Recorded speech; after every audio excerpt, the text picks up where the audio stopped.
aja mau.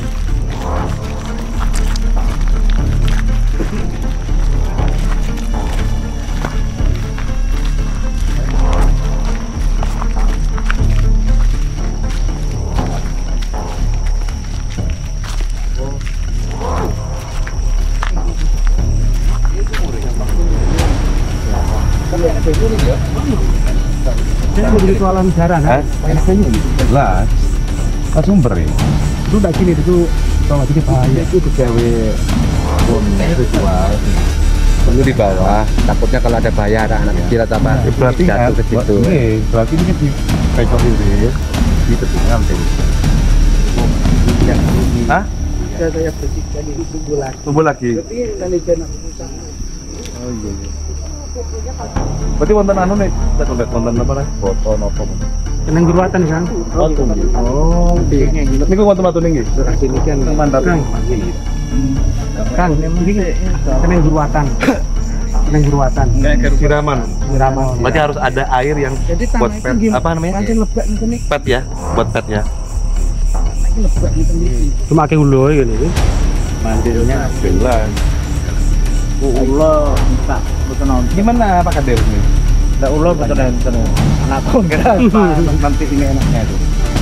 Biaya sebelumnya ini baju Pak Kadir atau kasih penolong? Penolong salah saya. Kayak melukat gitu nih. Saya lupa. Iya kayak melukat. Tidak mas. Ada apinya. Tadi yang Temen lagi. Aduh. Tahu dah. Ayo coba juga umum. Udah. Apa ya? Buat dulu. Balik ke sini. Belum gol. maka jadinya Singon Juru. Nah itu kalau masalah yang cerita turun yang kami dapatkan Singo Manjuru. Kemudian ada yang mengaitkan dengan itu kan asal dari kata singo dan juru. Ya. Kalau singo dan juru ini pengertiannya lain lagi. Singo itu adalah pendidik militer, sedangkan juru ini adalah ahli administrasi. Jadi kalau seorang sudah memegang juru, berarti dia seorang ahli administrasi yang memegang suatu wilayah. Nah, misalkan Gusti Jero sebagai juru di Genteng, tak bukan sebagai juru di di Kabat dan sebagainya. Jadi bisa seperti itu. Jadi kalau misalkan dikaitkan dengan singo dan juru bisa jadi adalah seorang petinggi militer yang yang menjadi administrasi di era itu. Tapi itu sangat lemah sekali karena apa? Di saat Singo Manjuru masih hidup kondisinya masih perang Bayu. Jadi pemerintah kolonial Belanda masih belum menguasai Blambangan dan Desa Banyuwangi. Pemerintah kolonial Belanda itu baru bisa bebas dari perang rakyat Blambangan itu pada tahun 1815. Itu baru bisa dia tuh anteng. Tapi selama tahun 1600, 1700 sampai 1774 sibuk perang. Nah, itu segitu. Itu sekilas dari kami, mungkin nanti bisa dilanjutkan dengan tanya jawab. Harapan kami tidak berlebihan, Pak. Jadi harapan kami bahwa beliau yang gugur demi kita semua yang sejak malam ini kita bisa enak di sini menikmati alam yang merdeka. Kami berharap bisa menjadi suatu sebagai suatu pengiling-iling bagi kita bahwa kawitane Singon Juru itu adalah Singo Manjuru. Jadi kami berharap dengan adanya diskusi ini ke depan kita Singo Manjuru bisa dikenal sebagai kawitan dari Singo Juru itu, entah dalam bentuk apa monggo. Jadi kalau kami di desa-desa lain menggerakkan ada peringatan itu kebanyakan menggunakan dalam acara selamatan desa. Jadi selamatan desa itu ada acara pengajian atau sebagainya, itu diselipkan Pak. Jadi diselipkan untuk mendoakan beliau yang sudah berjuang. Maka harapan saya juga kepada masyarakat Singo Juru, cara banyak itu ojo ninggal kawitane. Jadi mungkin ada acara besok bersih desa atau memperingati apa, diselipkan juga doa buat beliau-beliau yang telah gugur membela tanah yang kita pijak hari ini. Konsepnya bagaimana, mau dibentuk pengajian atau mau dibentuk apa, sakusan jenengan itu menjadi wewenang dari masyarakat sini yang mungkin sangat teguh memegang nilai-nilai adat dan nilai norma-norma agama. Jadi itu masukan dari saya, kita mungkin bisa dilanjutkan dengan diskusi sekalian, assalamualaikum warahmatullahi wabarakatuh.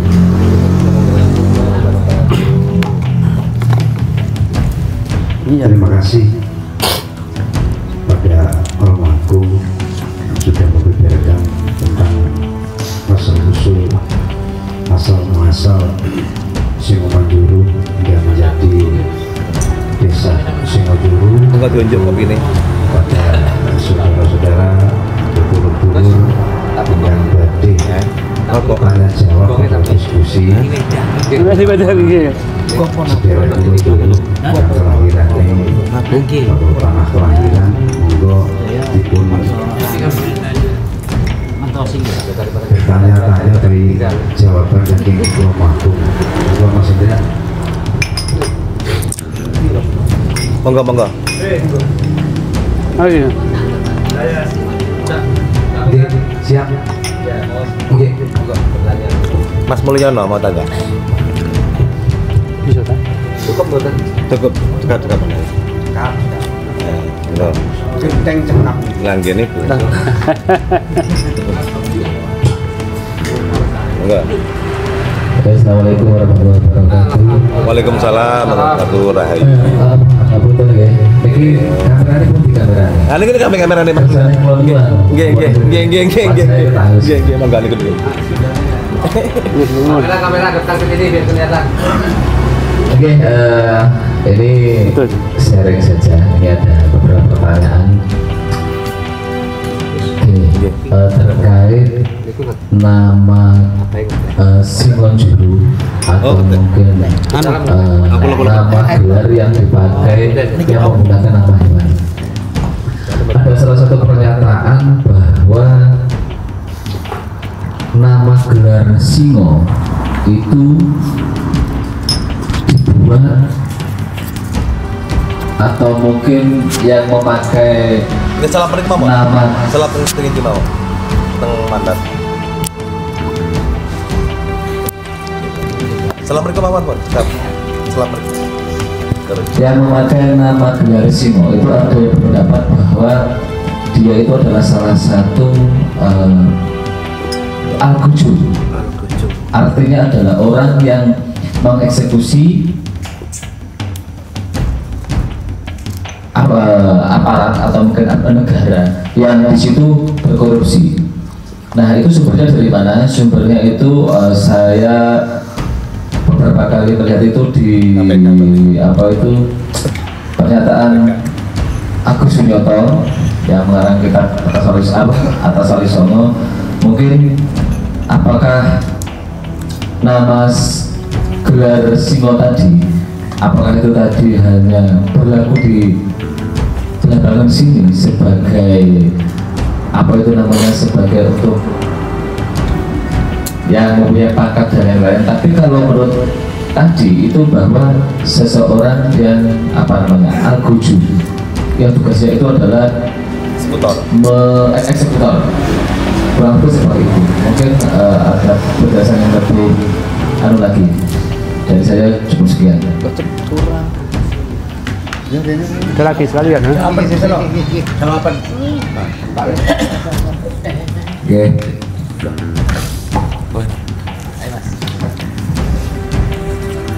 Assalamualaikum warahmatullahi wabarakatuh. Rahayu Sedaya sedaya dumateng sedherek kula bapak-bapak, mboten kakang-kakang, ibu sedaya ingkang kempang wonten dalemipun Mas sinten nggih? Mas Kuntet. Mas Kuntet nggih, Kang Mas Kuntet nggih. Anu tak kanton delok YouTube. Halo.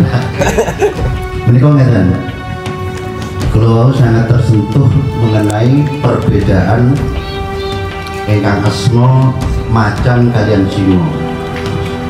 Sebab kalian Dimas Agung adalah salah satu jabatan. Kula nitih saking yang Prabu Tawangalun bahwa sebagian ada yang membilangkan gelar untuk belambangan itu macan tapi bukan singo. Jadi di antara kedua belah pihak ini saya mohon dijelaskan kata singo itu apa dari Mataram nama itu, ataupun yang kata nama macan. Dan ketika pada yang Prabu ketika pada waktu itu kena apa ya namanya suntowo bahasanya, susah karena masalah tahta itu. Saya nunggu itu aja, mohon dijelaskan kasih gamblang-gamblangnya untuk orang Bayu ini yang paling pojok kayu paling pojok.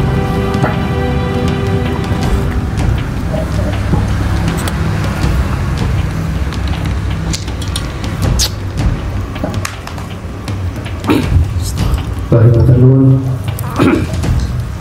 pertanyaan.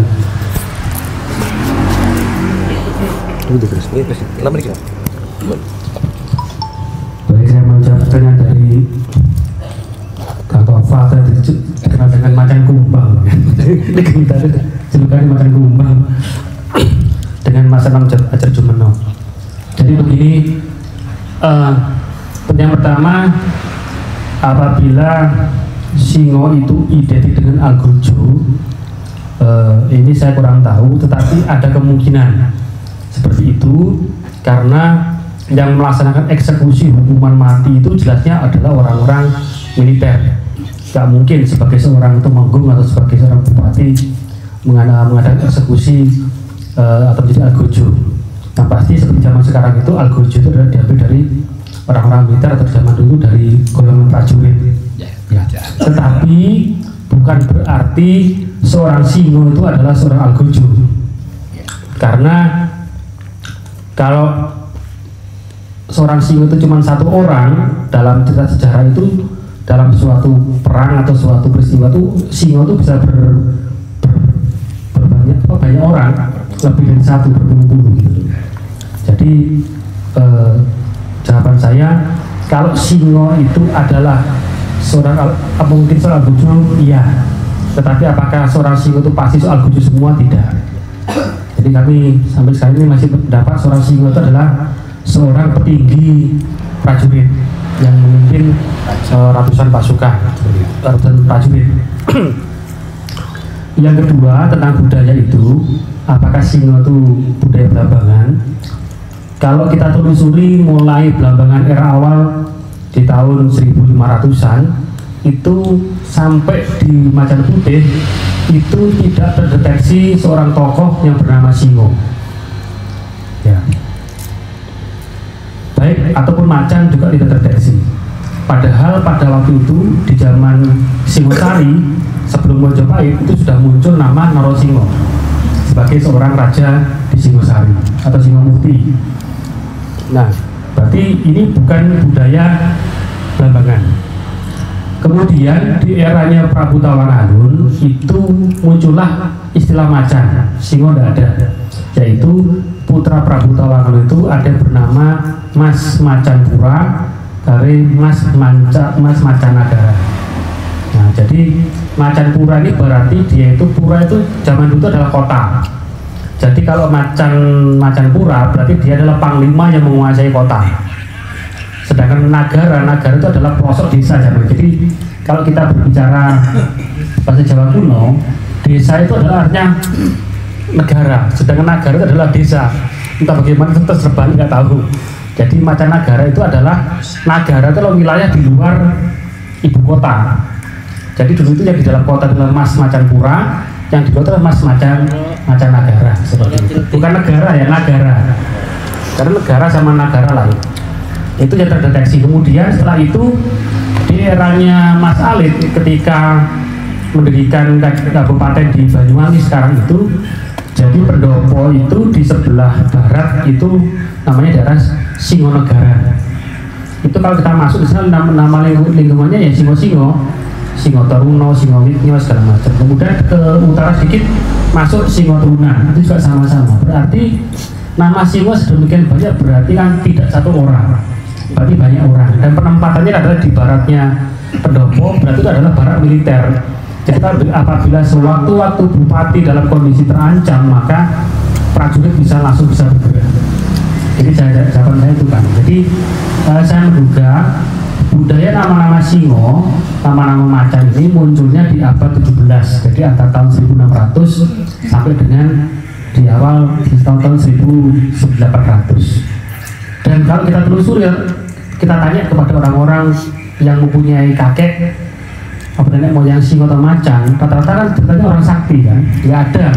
Mbak itu singo tapi mau biasa burung matung nggak ada.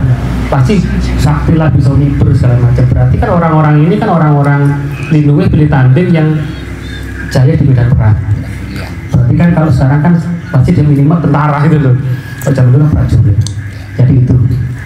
Monggo yang mungkin ada yang lagi. Kembali ke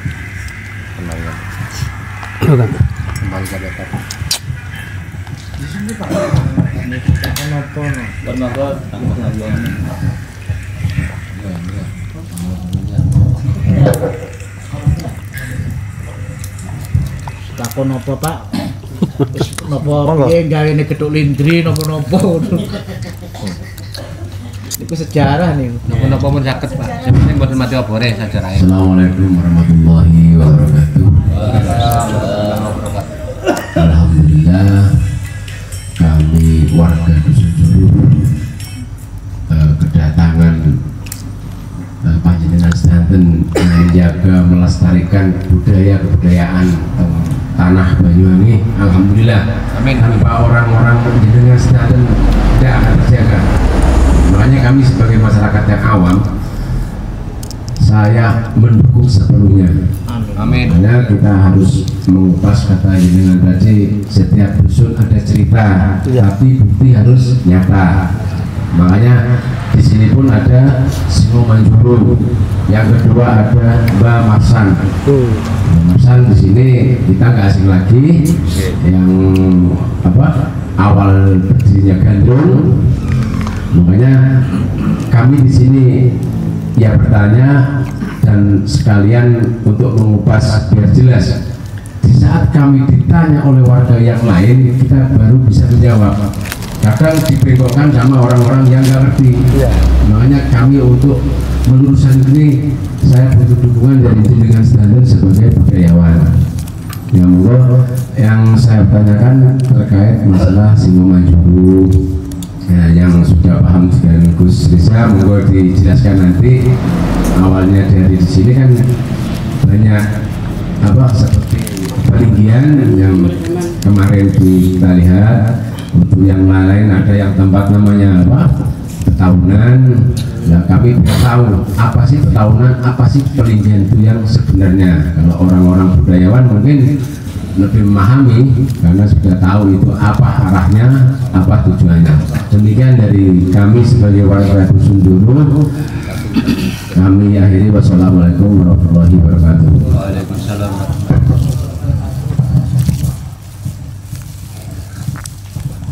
Gus Rizal. Diperjelaskan semuanya saja. Oke, assalamualaikum warahmatullahi wabarakatuh. Assalamualaikum warahmatullahi wabarakatuh. Rahayu, rahayu, rahayu. Oke. Jadi pas saya tahu ada Pelinggih itu, kalau dulu mungkin Pelinggih ya, mungkin Pelinggih bahasanya, tapi lebih tepatnya Linggayoni. Di belakang sini ada Linggayoni. Kalau ada Linggayoni kan pasti ada sungai atau air di dekatnya. Nah ini kok malah tempatnya kok malah nggak jelas di belakang rumah. Ini oleh di mana katanya Tundak berada di gumuk. Secara bahasa logika mistik diceritakan bahwasanya batu ini berpindah tempat. Kalau saya pribadi masih belum percaya kalau batu berpindah tempat kan seperti itu. Tapi secara logika mistik bisa jadi. Nah, di sisi lain saya tanya lagi, di sini apa ada sungai? Iya, di depan ada sungai. Ada sumur tua enggak? Oh ada sumur tua juga. Nah sekarang ditutup nih. Jadi beberapa item ini atau data yang wujud, disebut data itu kan data otentik, itu kan salah suatu benda. Kalau hanya cerita tanpa artefak jelas tidak akan bisa untuk fakta bahasanya. Tapi di sini dari bahasa Singo Manjuru, dari beberapa cerita sejarah yang sudah dikuak atau dikupas, dan dijelaskan, dan ada data satu saja yang bisa nanti kita wujudkan bahwasanya titik terang daripada cerita Singo Manjuru ini nanti akan kelihatan.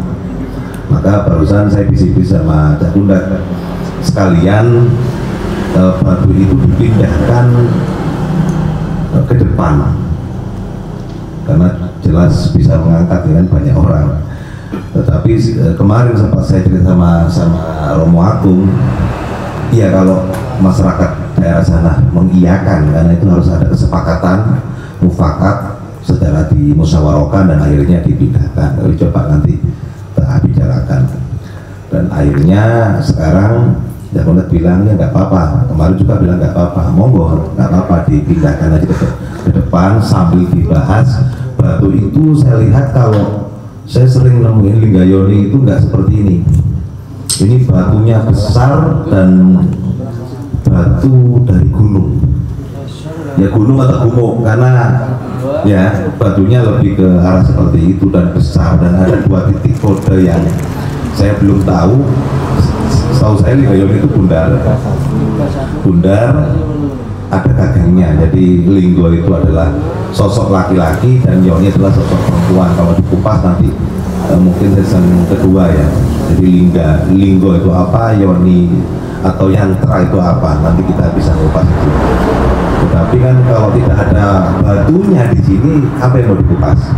Kan ngoten bahasanya. Jadi sejarah itu wis sejarah yang tertulis, cerita dari masyarakat atau dari budayawan, dan ada di artefak yang ada di Singo Manjuru bahwasanya di sini ini adalah suatu peradaban yang harus kita lestarikan.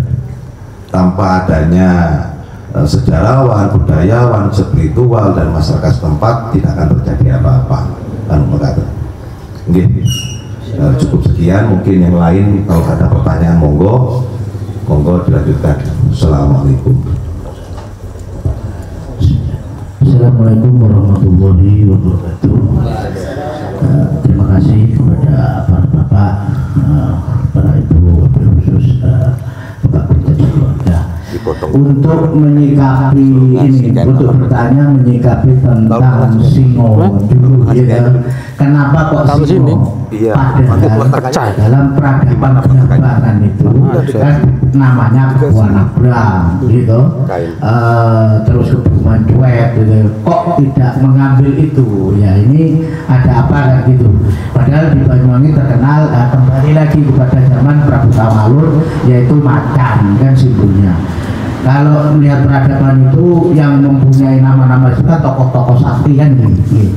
Kok tidak ngambil namanya Kebumen Cuek, gitu, Adipati Tangguh, gitu, yang sangat luar biasa, gitu. Atau Kebu Anabrah, terkenalnya kan kebu, makanya di Purwo kebunya masih banyak.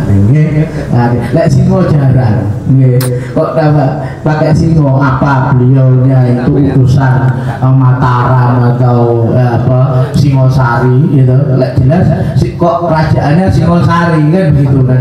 Berarti kerajaan yang kuat atau gimana kan tidak ditakutkan kan gitu. Untuk mengenai pertanyaan kedua mengenai Linggayoni atau Pelinggi. Kalau Pelinggi itu bahasa Bali sebetulnya Hindu, era peradabannya Hindu Pelinggi. Saya sering di situ Gus, kalau kamu di Pelinggi itu loh, kalau mau berkatuban di Pelinggi artinya tetenger gitu loh.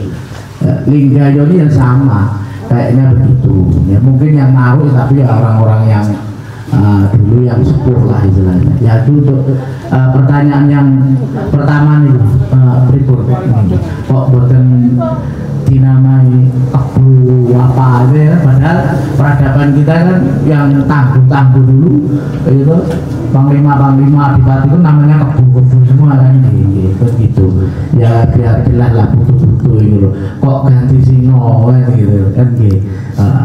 Nggak mawon dari saya. Assalamualaikum warahmatullahi wabarakatuh.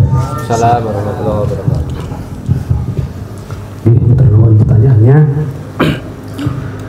kenapa kok Singo, kok bukan kebu?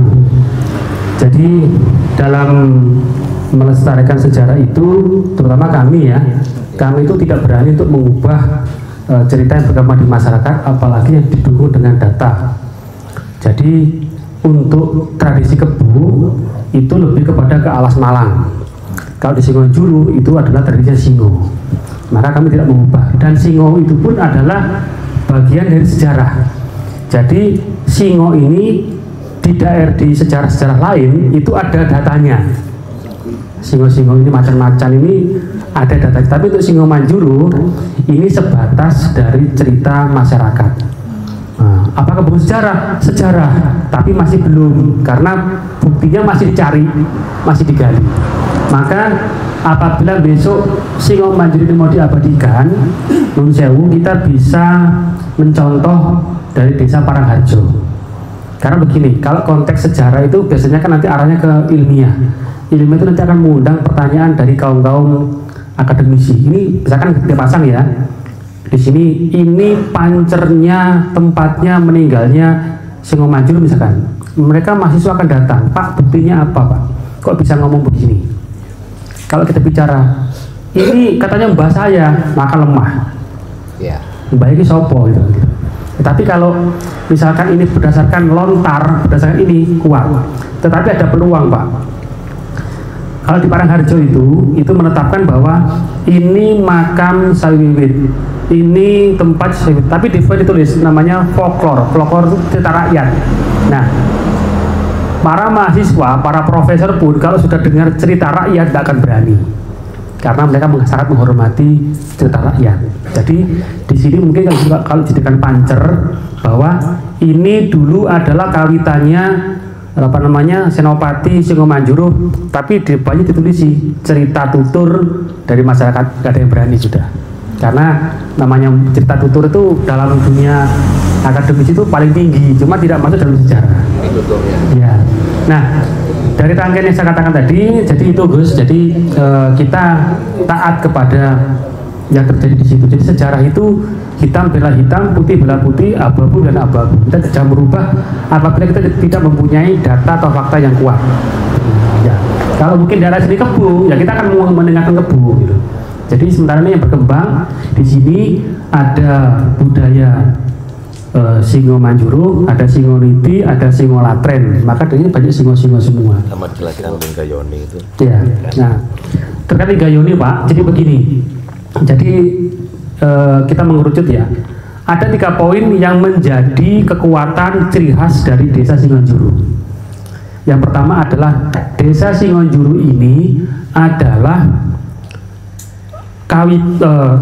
sebagai titik religius, titik agama di masa lampau. Yang kedua, desa Singonjuru adalah titik sejarah di masa lampau. Ketiga, desa Singonjuru adalah titik budaya di masa lampau. Titik agama atau religi itu tandanya adalah Batu Lumpang atau Linggayoni tadi. Titik sejarah ini adalah desa Singonjuru itu menyimpan cerita perjuangan Senopati Singo Manjuru. Titik budayanya atau Singonjuru menyimpan kisah Gandrung Marsa. Berarti kan luar biasa Singonjuru ini Pak. Seperti itu. Kita tepuk tangan Pak Singonjuru. Nah, sekarang kita bahas titik agamanya, titik religiusnya. Sepanjang pembelajaran saya, penelitian di sejarah, kami sering berusuhan Pak ke tempat-tempat sejarah itu. Dari membaca data, ada buku, kita di sini adalah ini, kita ke lokasi, kita bertanya kepada warga sekitar dan bertanya kepada para ahli ini apa. Yang saya ketahui, agama kuno di Blambangan itu adalah Kasiwan. Kasiwan itu adalah penyembah Dewa Siwa. Kalau di Majapahit itu Waisnawa. Waisnawa itu penyembah Dewa Wisnu. Ciri khasnya apa? Kalau kita ke Trawulan, ke Majapahit, Mojokerto dan sebagainya, itu banyak ditemukan unsur-unsur Wisnu. Contohnya adalah Garuda Wisnu. Patung Bali Pak Garuda itu banyak di daerah Trawulan, makanya disebut penyembah Dewa Wisnu. Kalau di Blambangan, mulai kulo busukan, mulai Jember, Bondowoso, Situbondo, Kalibaru saya memiliki yang temukan adalah unsur Kasiwan. Apa bendanya? Linggayoni. Linggayoni itu Batu Lumpang, enten cagak ingatan Pak, dari batu. Linggayoni, Lembunandi, Ganesha itu pun saya dewa yang ada kepala gajah itu. Ini adalah unsur-unsur kasiwan. Yang pertama, berarti Blambangan ini pemuja Dewa Siwa, dewa yang bertahta di Gunung Kailas. Kalau di prasasti, jadi prasasti itu batu tulis Pak. Batu tulis ini adalah data sejarah paling dipercaya. Tulisannya adalah Parameswara, artinya Raja Gunung. Semakin kuat bahwa Blambangan ini pemuja Dewa Siwa. Makanya orang-orang Blambangan itu sangat dekat dengan ilmu Tantra. Ilmu Tantra itu adalah ilmu kejadukan yang bersifat menyerang. Sekarang terkenal dengan istilah santet, itu kan dari Tantra semua Pak. Nah, kalau bukan penjelasan Tantra sangat sulit untuk mempelajari itu. Nah, di sini Pak itu ada Linggayoni, bentuknya memang lumpang. Jadi pernah ada tim arkeolog dari Jogja ke rumah saya. Jadi tim arkeolog Jogja ini setiap tahun keliling dari satu daerah untuk mendata benda-benda purbakala ini. Nah, yang kami temukan adalah lumpang di seluruh Kabupaten Banyuwangi. Saya bertanya, Mbak, lumpang itu apakah masuk Linggayoni di zaman dulu? Masuk Mas. Jadi Linggayoni tidak harus ukir-ukiran kayak jenengan lihat di film Mahabharata, tidak. Di desa itu cukup dengan lumpang batu dikasih tonggak batu. Nah, jadi itu tempat pemujaan Dewa Siwa. Nah, kemudian apa sih Linggayoni itu?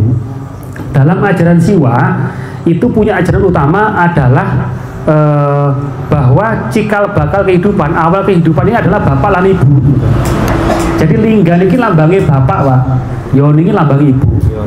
Paham mereka itu apabila laki-laki dan perempuan antara Siwa dan saktinya bersatu akan melahirkan kekuatan. Nah, kalau kita padukan dengan pengetahuan sekarang, nek wonten bapak kali ibu, napa wonten panjenengan sedaya? Artinya apa? Bapak ibu ini adalah sumber awal dari kehidupan. Ketika kita lahir, kalau nggak ada bapak ibu, kita sengaja ini, napa membiaya Pak? Iya. Sebenarnya juga apabila kita sendiri, hidup kita akan timpang. Nun sewu yang mungkin masih membujang, itu akan ada yang kurang. Pun juga bagi mereka yang sudah bersuami istri, apabila suami atau istri meninggal, maka hidupnya akan timpang.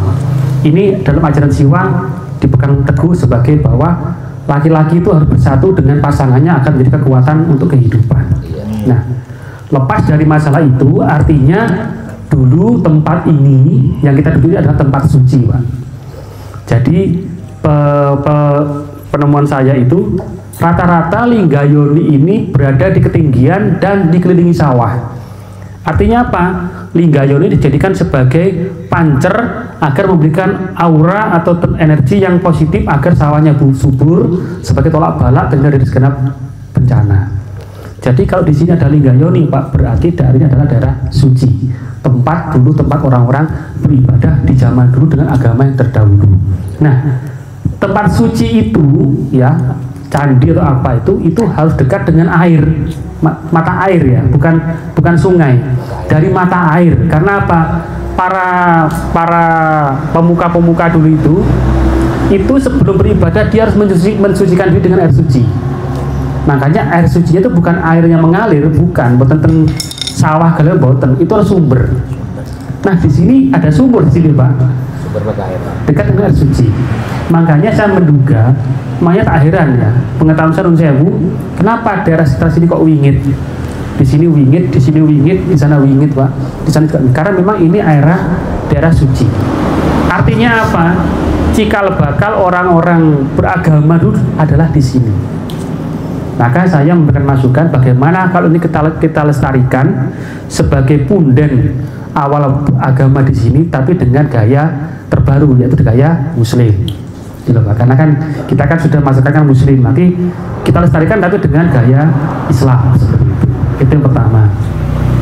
Yang kedua, kita adalah kawitan puncak dari perjuangan dari Banyuwangi, karena Pati Singomanjuru itu gugur selipat perang Bayu di Singonjuru ini, cikal bakal dari desa Singonjuru. Maka ini mengandung konteks sejarah, Pak.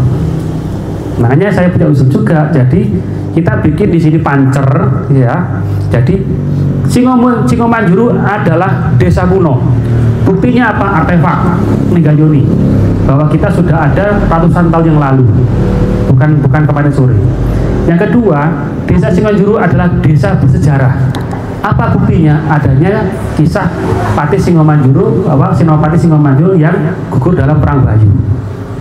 Kalau saran saya itu, Perang Bayu itu berawal pada bulan Juli 1771. Rempok itu gugur pada bulan Desember 1771. Maka kalau kita mau bikin pancer peringatan itu berarti di antara Juli sama bulan Desember. Saya kira waktu yang tepat adalah bersama dengan Hari Kemerdekaan Republik Indonesia. Jadi malam 17 Agustus kita selamatan di sini pengajian untuk mengenang jasa Gandrung Marsan, mengenang jasa dari para pahlawan, jasa Singomanjuru, dan juga mengenang desa Singonjuru ada sebagai desa kawitan, desa kuno di masa lalu. Nah, kemudian Gandrung Marsan ini Singomanjuru sebagai awal dari budaya, bahkan seni ya, lebih kepada seni. Jadi Gandrung Marsan kan diceritakan bahwa dulu itu Gandrung itu bukan perempuan tapi laki-laki, Pak. Gandrung dulu laki-laki itu dimulai main gandrung itu umur 16 tahun sampai umur 25 tahun. Setelah umur 25 tahun itu tidak boleh main gandrung lagi karena kan mungkin sudah menikah segala macam. Gandrung Marsan ini adalah gandrung lanang terlama, Pak, sampai umur 40 tahun. Ya, jadi Gandrung Marsan ini adalah gandrung lanang terakhir ya pada waktu itu yang saat ini masih dilestarikan oleh seniman-seniman Banyuwangi. Jadi setelah adanya Gandrung Marsan ini, maka gandrung itu ganti dengan gandrung wadon. Jadi budaya gandrung lanang terakhir Marsan ini artinya apa? Desa Singonjuru khususnya Dusun Juru ini bagian dari kisah budaya dan kesenian di Banyuwangi. Jadi itu Cakundar, jadi mungkin bisa dijadikan acara masyarakat warga. Eman-eman Singonjuru yang sedemikian berharga khususnya desa Dusun Juru ini ya, kalau sampai tidak menjadi suatu hal yang penting. Harapan saya apa? Tidak berlebihan. Dengan adanya momen di sini menjadi pusat agama di masa lampau, pusat sejarah di masa lampau, dan pusat budaya dapat menjadi income atau kekayaan desa Singonjuru. Ujung-ujungnya apa, Pak? Ujung-ujungnya Pak UMKM. Ya. Kita bikin pengajian di sini mengenang Gajah Pahlawan, kan orang kita jualan, Pak, menguntungkan pada sekitar. Kepala desa juga terangkat, warga desa juga terangkat. Siapa tahu saya doakan mudah bisa masuk Banyuwangi Festival. Jadi Singonjuru tidak dikenal sebagai tempat lewatan kendaraan truk mawon, tapi dikenal sebagai desa sejarah, desa kuno, dan desa budaya. Kita dulu.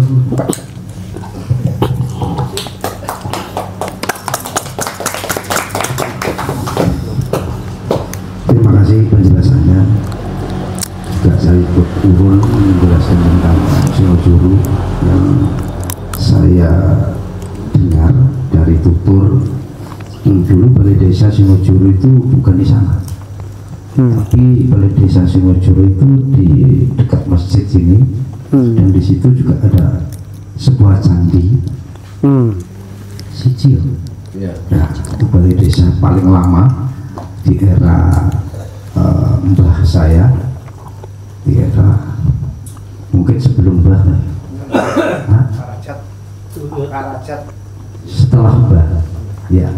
Di era setelah mbah saya, bahkan mbah saya yang bisa dikatakan lurah kedua dan juga membuat pendopo sendiri ya di sini. Jadi yang merawat katanya warga sini atau saudara sini waktu lumpang, tapi dari budayawan itu adalah Megayoni yang merawat di juga setiap tahun dulu menyembelih pedus. Dan di situ sudah dibuatkan tempat atau dicukup, karena semakin zaman tidak ada yang merawat, akhirnya tertinggalai. Juga seringnya orang-orang punya hajat itu harus sajen, sajen juga makanan, yaitu sangat disayangkan waktu itu ya. Candi yang ada di Balai Desa Singonjuru dibongkar Makanya saya sangat apa ya, kalau saya itu mengatakan bilang Singo Juru, saya netes. Saya sangat peduli dengan Singo Juru, karena saya kepingin dijadikan apa tidak, tapi biar ngerti apa sejarah yang sebenarnya. Juga yang kedua, dulu ada makam besar di makam umum di lewat kanan jalan, ya kanan jalan. Di situ juga bisa dikatakan namanya Mbak Singodono atau Mbak Singomanjur, tidak tahu. Tapi ada makam besar dengan batu bata yang begitu lebar dan seperti itu. Setelah saya tinggal Melandoro, merantau beberapa tahun sama Mas Betul di Blitar, pulang-pulang sudah nggak ada, dibongkar orang-orang yang tidak bertanggung jawab, orang-orang yang dikatakan bongkar. Fanatikers. Ya. Itu makamnya di mana, Pak? Makamnya di Kumo. Oh, di Sekarang dibongkar. Oh, sekarang Dibongkar. Mbak Marsan itu. Mbak Marsan itu dia. Iya, dekat Mbak Marsan. Dibongkar, hilang. Cuma viral kata. Makanya saya sangat gimana ya Allah. tadi itu dibawa kemana? Bongkar. Sandinya bunda. Non saya bertawa. Dalam Pernah yang diratakan mungkin di sepuh di sini mungkin Camat Hidup dan tahu tempat. saya masih bekasnya tahu. Di situ ada. Nanti bisa Diabadikan. Diabadikan aja nanti. Ritual aja. Ya Mas Kuntet, nanti diabadikan aja nanti di sana. Orang banyak spiritual yang mengatakan, ya sering kesini lah datang mengatakan bahasanya di pojokan itu sering ada sebuah rapat. Iya. Rapat. Manjuru yang Betermal. Memang paling tinggi sendiri, makom itu paling tinggi sendiri dan besar. Itu orang-orang. Ya saya yakin lah itu batu batanya sangat lebar seperti yang ada di Macan Putih. Boleh di sana kan sering mancing, kita tahu. Yang bongkarnya dulu mungkin barengan waktu bongkar apa namanya Macan Putih di sana. Itu bongkar. Terus naga-naga dulu kan ada peraturan itu waktu Anas pertama. Yang di sini kan bukan ini seorang orang yang tidak bertanggung jawab, Pak. Itu orang-orang yang langsung tekan. Tentunya tidak tahu. Ya kebetulan saya tidak di rumah. Dulu saya ikut gerakan pemuda antar syirik Banyuwangi, itu saya dulu. Saya termasuk ikut bongkar naga yang ada di Ruko Jambi itu. Mungkin kualat saya ikut balik ngeten iki dulu. Termasuk dan kulo makanya kan baru kumpul saat ini aku tukang bongkar ulo-ulo ya. Saya garda depan dulu. Saudara-saudara Singojuru, warga di Singojuru mengatakan ya Mbah Singodono mungkin saja bisa ya, itu paling tinggi. Yang kedua, yang ketiga apa Mbak Marsan di daerahnya itu yang menemukan adalah di zaman Lurah Bapak Soli sebagai seni dan budayawan yang sudah tersohor Suhaili. Ya, nanti terus diakui oleh pariwisata, akhirnya dibuatkan cukup sampai sekarang pun, karena dulu banyak yang meskipun saudara-saudara ini bisa membuat suatu kegiatan wisata religi ya, masuk. Tapi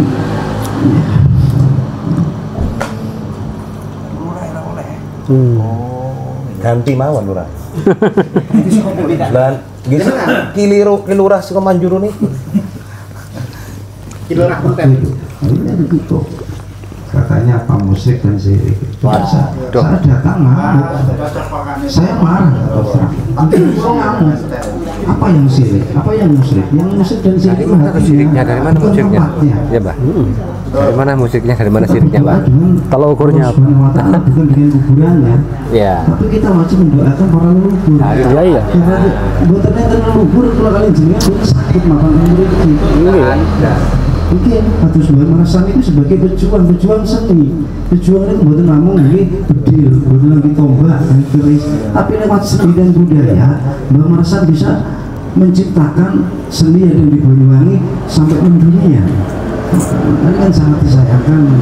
Lu matur nuwun jenengan sedaya sebagai budayawan di terah yang Prabu Tawangalun. Juga saya ya sering ke sana di zamannya Mbak Saji, Mbak Jenis ya sering mulai ke sana. Oh, senang. Oh, gini, enten apa dulu. Kali pulau jenengan. Kamu tenang. Ya, jenengan wau sanjang wonten candi teng Balik desa. nggih, fix di balik desa. Kula nate mireng daerah sekitar mriku terutama daerah wingkinge Koramil niku wonten watu tulis teng daerah wingking Koramil. Kula nate boten klintu cakmat.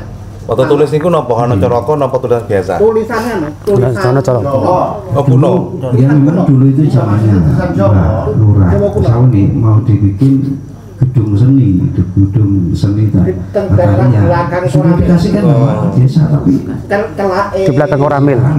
Di belakang Koramil itu. teng celah rel. terrealisasi dengan Monggo anu watune dicucuk sana. nggih Disukani waktu kain putih. Disukani bareng-bareng. siap Ini bukan kain putih Iya, bukan masalah, maksudnya benjang, misalnya gitu, cucung biasa, nggak malu kain biasa. itu terus mengenai kok Mas Agung melatih sanjang di ini ngertos petawanan.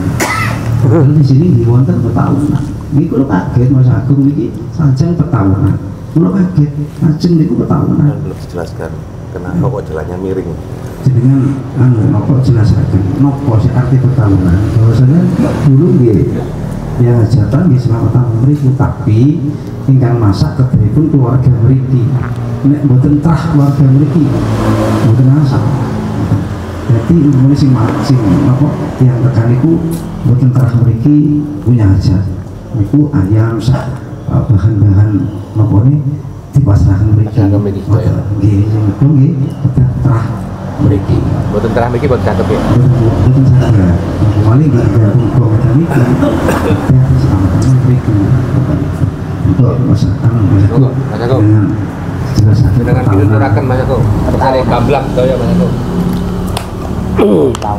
Setahun. Tahunan gitu. Jadi gini,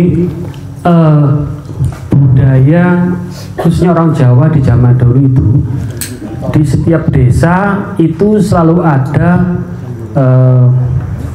tempat ibadah, tempat yang disucikan yang berguna untuk melindungi desa ini. Biasanya dibagi menjadi 4 penjuru mata angin: utara, selatan, timur, dan barat. Kalau istilah kunonya namanya samida atau benteng rohani. Nah, di dalam benteng itu ditanam dulu itu namanya ada 5 logam mulia, emas, perak dan sebagainya itu, bahkan kristal ditanam di situ namanya pancadhatu, berfungsi digunakan untuk tolak balak. Ini masih digunakan oleh teman-teman kita Hindu. Cuman parahnya dengan pemburu harta karun itu diambil gitu. Makanya candi itu kalau ada kristalnya diambil, jadi candi itu di bawahnya ada namanya pripeh, itu isinya permata. Itu bukan harta karun, itu jantungnya candi supaya auranya keluar, energinya bisa melindungi dari sekitar. Tapi dengan orang-orang tidak bertanggung jawab, itu diambil, dijarah, dijual, candinya mati, desanya kena balak gitu. Nah, jadi samida ini dibahasakan dengan orang-orang itu dengan disebut sebagai dengan pejaratan, pertahunan, atau orang Using bilang buju. karena ini tempat suci, maka orang dulu itu ketika punya gawe supaya dapat perlindungan tadi mengatur sesaji di sana dosanya. Jadi kalau dulu kan adanya kan atur sesaji, kalau sekarang mungkin dengan bersolat dan sebagainya. Jadi maknanya sama, yaitu meminta energi di situ untuk melindungi kita semua. Nah, pejaratan atau buju atau petahunan ini asal usulnya yang pertama, misalkan nih, saya dulu yang membabat desa sini ya. Ketika pertama kali saya menginjak tanah di sini, itu jadikan buju. Misalkan dulu ketika saya membabat di sini, saya istirahat di sini, minum beli es atau gaul duduk di sini, maka ini saya jadikan sebagai kawitan, sebagai buju. Di tahun kemudian dijadikan untuk jujukan orang-orang untuk memohon perlindungan, dan biasanya ditanam dengan 5 logam mulia itu. Atau yang kedua adalah bekas dari suatu tempat suci seperti candi atau mungkin tempat pelinggian atau pemujaan sebagainya. Jadi kalau melihat ceritanya Cak Kundet ini sangat masuk akal sekali apabila di sini ada buju atau petahunan. Karena apa? Di sana dekat dengan mata air sumur itu. Yang kedua di sini dekat Linggayoni dan dekat dengan candi. Jadi kalau mungkin dibahasakan sekarang ya, ini kelasnya bukan musola lagi kan. Kelasnya Masjid Jambi, sekelas Istiqlal sudah gitu loh. Lah kenapa kemudian menghilang? Kan seperti itu. Maka candi itu tidak sembarangan orang mendirikan candi. Contoh ya, ketika saya bergaul dengan pemuda lintas agama, saya bertanya kepada teman-teman Hindu dan Buddha. Jadi tidak semuanya pura itu bisa masuk kategori candi. Karena candi itu kalau mau pura menjadi candi itu harus ada dewa agung yang ditatahkan dan harus ada mandala. Nah, mendatangkan dewa agung itu tidak mudah gitu. Artinya seorang yang mulia itu tidak mudah, itu butuh proses panjang. Kemudian ada candi Buddha di Jajak. Jadi Buddha itu disebut candi kalau ada sekolah agamanya dan ada guru agama tinggal di situ, harus ada asrama. Makanya di Jajak itu ada asrama ada bante di sana, ada biksu. Jadi kalau dulu itu orang Buddha Banyuwangi itu mendatangkan biksu dari Beji itu 5 tahun nggak cukup karena biksu sangat sedikit.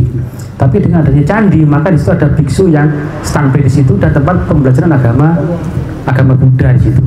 Maka apabila di sini adalah candi, kan bisa dibayangkan sudah ini bukan kaleng-kaleng, bukan sekelasnya musola, sudah kelas-kelas Masjid Istiqlal, sudah masjid besar di sini. Maka orang-orang di sini pasti di sini yang tinggal di sini bukan orang-orang biasa kan, pasti orang-orang suci semua, pengagum-pengagum agama di zaman dahulu.